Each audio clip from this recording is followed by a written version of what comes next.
Hello ছোট্ট বন্ধুরা, কেমন আছো? আশা করি তোমরা সবাই ভালো আছো। আজ আমরা একটি মজার এবং শিক্ষামূলক গল্প শুনব, যা আমাদের শেখাবে শিক্ষক আর বড়দের কথা শুনতে হয়। আমাদের আজকের গল্পের নাম হল ছোট্ট খরগোশ। চলো গল্পটা শুরু করি। এক সুন্দর বন ছিল, যেখানে অনেক গাছ, ফুল আর পাখি ছিল। সেই বনে থাকত বান্টি নামের ছোট্ট খরগোশ। বান্টি খুব চঞ্চল আর কৌতূহলী। সে সারা দিন দৌড়ঝাঁপ আর খেলাধুলা করত। কিন্তু বান্টির একটা খারাপ অভ্যাস ছিল, সে বড়দের কথা শুনত না।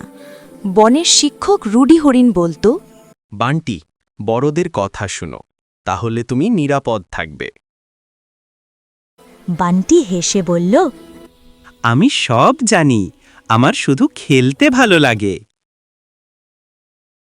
বান্টির মা মিমি সবসময় বলতেন, বান্টি দূরে যেও না, এটা গেলে বিপদ হতে পারে। কিন্তু বান্টি কোনো কথা মানল না। সে খেলতে খেলতে বনের অনেক গভীরে চলে গেল। হঠাৎ সে দেখল চারপাশে কেউ নেই। সে তার বাড়ির পথ ভুলে গেছে। বান্টি ভয় পেয়ে কেঁদে ফেলল।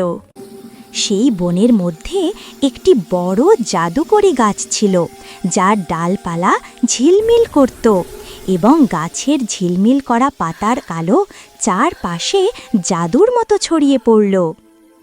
বান্টি যখন কান্না করছিল, তখন জাদুকরি গাছটি নরম সুরে বলল, বান্টি, তুমি কাঁদছ কেন?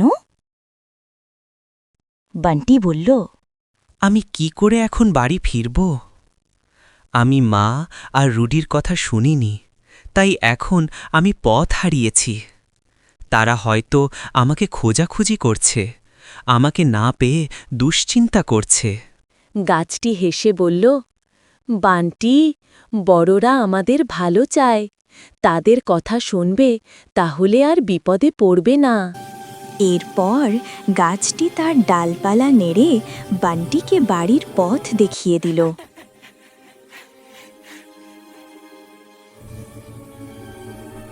বাড়ি ফিরে বান্টি তার মাকে জড়িয়ে ধরল।